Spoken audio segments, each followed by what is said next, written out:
होते कारण का त्या गंगे मातेला कारण का खालून काय करावं लागलं हात लावावा लागला आणि पाणी बंद करावं लागलं तीराच्या पहिले तीरावर गेले कारण त्या टायमाला भास्करांनी विचारलं माय म्हणजे तुम्ही कोण आहात म्हणले मी ओंकारेश्वराची म्हणजे कोण आहे कोण ओंकारेश्वराची सांगा बहीण आहे म्हणून सांगितली आणि त्या टायमाला सांगता अरे नर्मदा माता होती त्याच्यामुळं आपण सगळे वाचलो म्हणून एवढी निष्ठा तुम्हाला ठेवली पाहिजे गजानन महाराज ठेवली पाहिजे कारण का जे आपली आहे लक्षात ठेवा कारण का शेंडगे महाराज कारण का अंकुश शेंडगे हे जितकी निष्ठा आहे इतकी निष्ठा आहे लक्षात ठेवा कारण का स्वतः खडके महाराजाला ठेवून सुद्धा पूजा करतात कारण का एवढी निष्ठा त्यांची असल्यामुळं गजानन महाराज इथं आहेत आता हे किती लोक इथे आरतीला मला काय ते घेणं नाही कोण सांगायचा विषय नाही पण आरतीला येत जा कारण का एकट्या खडके महाराजाने अंकुश महाराजांनी करावं असं नाही सगळ्यांनी झटत जा करत जा आणि फळप्राप्ती मिळेल कारण गजानन महाराज लक्षात ठेवा आम्ही बी होतो कुठे होतो वारीला होतो लक्षात ठेवा त्या टायमाला गजानन महाराजांमध्ये गजानन शेगावला किती जर आपल्याला वाटतं 15-20 जर आपल्या वाटते ना 15-20 दिवस झाले आम्हाला त्या टायमाला मी होतो गजानन महाराज पैसे सगळे तीर्थ करून आम्ही आलो लक्षात ठेवा सांगायचं एकच की कारण का एकमेव असंच तीर्थ आहे लक्षात ठेवा एकमेव गजानन महाराजांचं हो त्या ठिकाणी माणूस उपाशी मरत नाही कुठून अन्न देते धान्य कुठे येते ते भगवंताला माहित असेल गजानन महाराज करत असतील कारण का एवढं सामर्थ्य गजानन महाराजचं आहे लक्षात ठेवा आणि दर्शना सुद्धा 2.5 तास आम्हाला लागले दर्शनाला सगळ्याला आणि प्रसाद किती चांगला आहे आणि सुंदर इतकं सुंदर नका कागद पडलेला नाही कशा ठेवा शेगाव मध्ये हो शेगाव कागद कुठं नाही कचरा नाही गाड्या ठेवा नाही पार्किंगला पैसे नाहीत हो मंदिरात कुठे दर्शनाला पैसे नाहीत इतकं आणि एवढं अन्नधान्य होतं कारण का गजानन महाराजांची फार ताकद आहे आणि त्यांचा आशीर्वाद अंकुश महाराजांकडे त्यांचा आशीर्वाद आहे त्यांच्या पुढे असंच कार्य होत राहावं आणि ह्याच्या पुढे काय हो पुढल्या वर्षीच्या मोठं कार्य हो आणि एवढं बोलून लक्षात ठेवा देव तिळी तिळ्याला आजचा दिवस गोड झाला साधीला पर्व काळ गेला अंतरीचा कारण का जे पर्व काळ आहे आजचा पर्व काळ आहे त्या पर्व काळामध्ये ज्यांनी सेवा आहे केली त्याचं बी भाग्य आहे आणि ज्यांनी घरात बसून नाही आले त्याला डबल भाग्य लक्षात ठेवा लक्षात यार तरी यार मागे यार तरी यार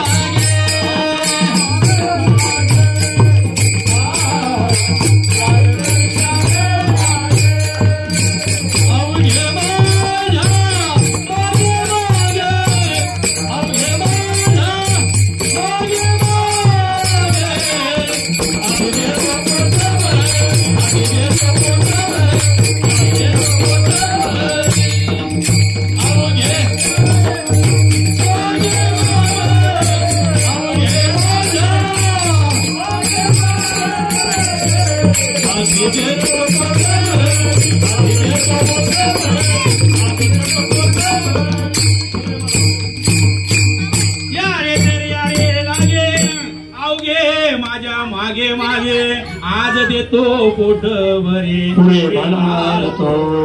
गजानन महाराज तुम्हाला महागा या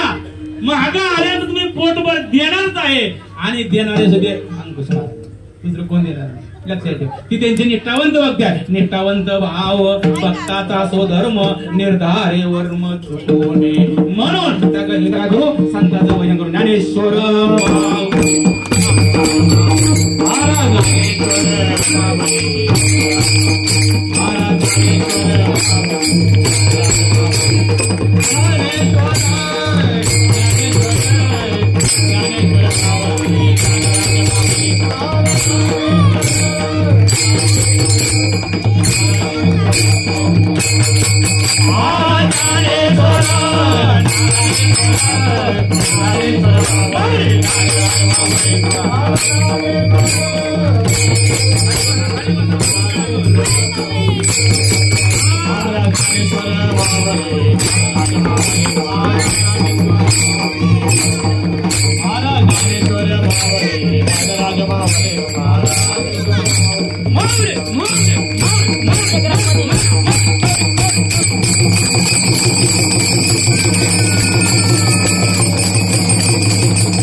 जय विठ्ठल जय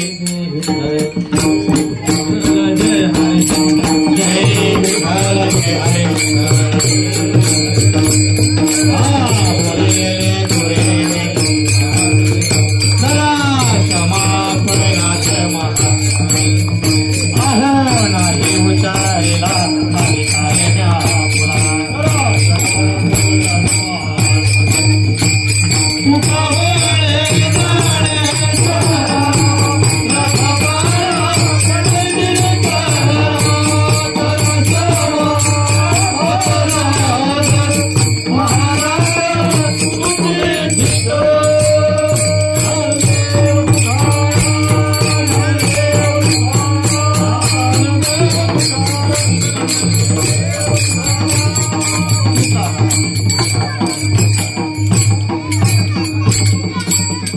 सर्वांनी उठून उभे राहा. आरती होईल त्याच्यानंतर महाप्रसाद होईल. कोणीही कुठे इकडे हस्ता करू नका. सर्वांची जेवणाची व्यवस्था केलेली आहे. आरती होऊ द्या.